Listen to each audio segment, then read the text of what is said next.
Hi, my name is Victor Peña and I am a data scientist. My background is in geophysics and oil and gas.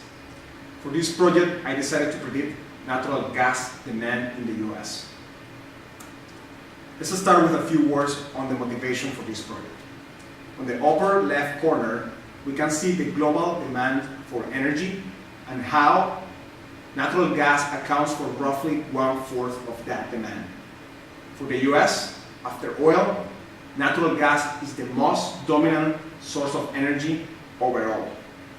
So being able to accurately predict natural gas demand will allow companies in the midstream to optimize storage capacity and create strategies to meet demand in the future.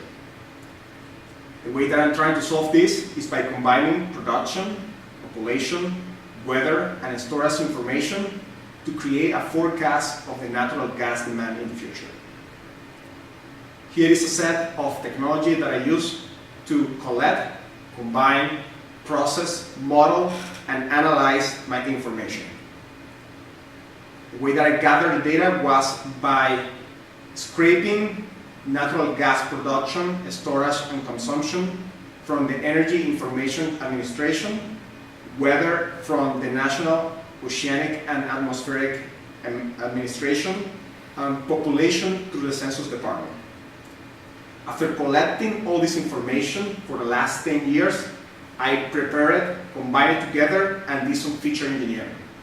As you can see from the map, energy demand is not homogeneous around the US. The east side demands more energy than the west side. For that reason, I needed to adjust all my information to account for variability across the states. Moving into modeling, I decided to use traditional time series models, tree-based models, and neural nets. I started with traditional time series models like ARIMA and SARIMA, and for this particular data set, the SARIMA model performed the best due to its seasonal component. For all the models, I divided the data the same way. Roughly 8 years for training and 2 years for testing. Here in red we have the training data, in black we have the testing data, and in blue we have our prediction from the SARIMA model. You can see that this basic model is able to predict fairly well at the beginning, but as time goes by, the predictability power starts declining. From that, I moved into the tree-based modeling, and after trying different models, the random forest and gradient boosting provided the best performance, increasing a few points in terms of R squared. Finally, I did some recursive neural net, and specifically the LSTM, which stands for long short-term memory.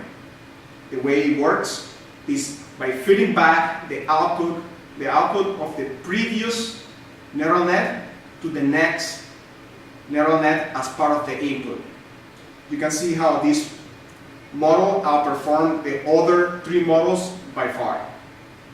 So to conclude, all of the 3 models were able to create a fairly good prediction of the testing data. In some areas, random forest was able to predict a little better than the other 2. And in some other areas, SARIMA and LSTM were able to do a better job. To read more about my methodology and analysis, you can go to my GitHub. And if you have any questions, you can reach me through my email or my LinkedIn. Thanks.